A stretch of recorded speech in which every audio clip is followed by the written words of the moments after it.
नमस्कार मंडळी, वारेकर किचनमध्ये आपलं खूप खूप स्वागत आहे. आज आपण बघूया पोह्याचा कुरकुरीत मस्तपैकी असा चिवडा. तर चला आता आपण बनवूया चिवडा.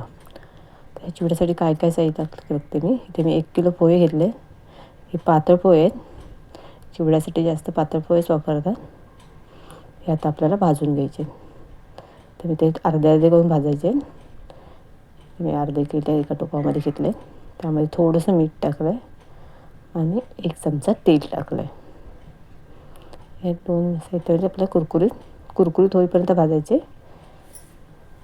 त्याला करपवायचं नाही आहे, फक्त कुरकुरीत भाजायचे. त्यासाठी हे असं ढवळत राहायला लागतं वरखाली, कारण सगळ्या बाजूने पोहा भाजला जातो. अशा प्रकारे असा पोह्याचा चिवडा तुम्ही घरी नक्की करा. आपले भाजत आलेत पोहे.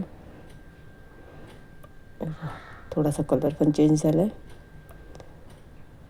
तर पोहे भाजल्यानंतर आपण काय काय साहित्य त्यामध्ये टाकणार ते तुम्हाला मी सांगणार आहे.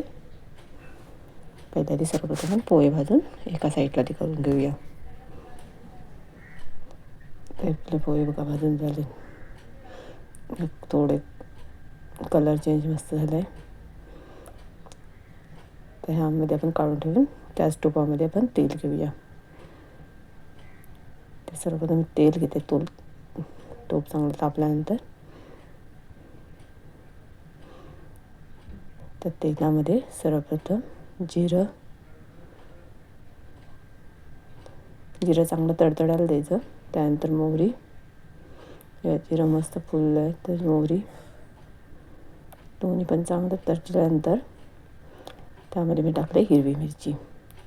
ते हिरवी मिरची पण चांगली तेलामध्ये परतून घ्यायची.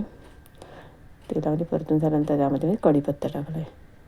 हे मस्त दोन्ही साहित्य तेलामध्ये परतून घेऊया व्यवस्थित. जेव्हा व्यवस्थित परतून झालं आहे त्यामध्ये टाकतो मी शेंगदाणे. तर शेंगदाणे हे न करपवता तेलामध्ये चांगले परतून घ्यायचे, म्हणजे ते फुटले पाहिजेत. अशा प्रकारे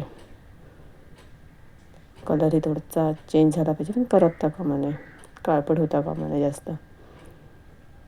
तर इथे डाळ टाकूया आपण. भाजलेली डाळ असते, त्याला डाळी पण म्हणतात.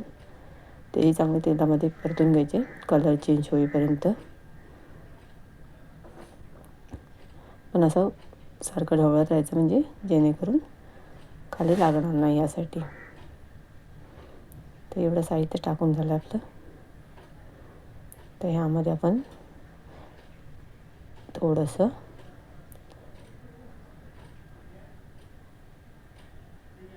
हे खोबरं टाकलं मी. खोबरंही चांगलं तेलामध्ये परतून घ्यायचं. सगळं साहित्य टाकल्यानंतर ढवळत राहायचं फक्त, महत्त्वाची स्टेप. कारण सगळ्याला तेल लागलं पाहिजे आणि सगळं साहित्य मिक्स झालं पाहिजे, एकजीव झालं पाहिजे यासाठी. इथे मी पोहे येते बघा. हे पोहे आपले भाजले, त्यामध्ये हळद टाकून घेतले. तर ते पोहे ह्यामध्ये ॲड करूयाची. हळद टाकली ती. हे दोन्ही अर्ध्या अर्ध्या असे टाकले मी. ते तर मस्त की एकत्र करून घ्यायचे, म्हणजे जेणेकरून शेंगदाणे, डाळ, खोबरं सगळ्या पोह्यांना लागलं यासाठी. ते व्यवस्थित ढवळायचं, जे एकजीव झाला पाहिजे यासाठी अशा प्रकारे. तर ह्यामध्ये मी पिठी साखर टाकली. तुम्ही साखरही टाकू शकता, पण मी पिठी साखर टाकली. पिठी साखर ही व्यवस्थित ढवळून घ्यायची. पिठी साखर टाकल्यानंतर मस्त झालं पिठी साखर. त्यामुळे थोडंसं मी हिंग टाकलं आहे आणि चवीनुसार मीठ. दोन्ही मिक्स. तर व्यवस्थित पण मिक्स करून घेऊया.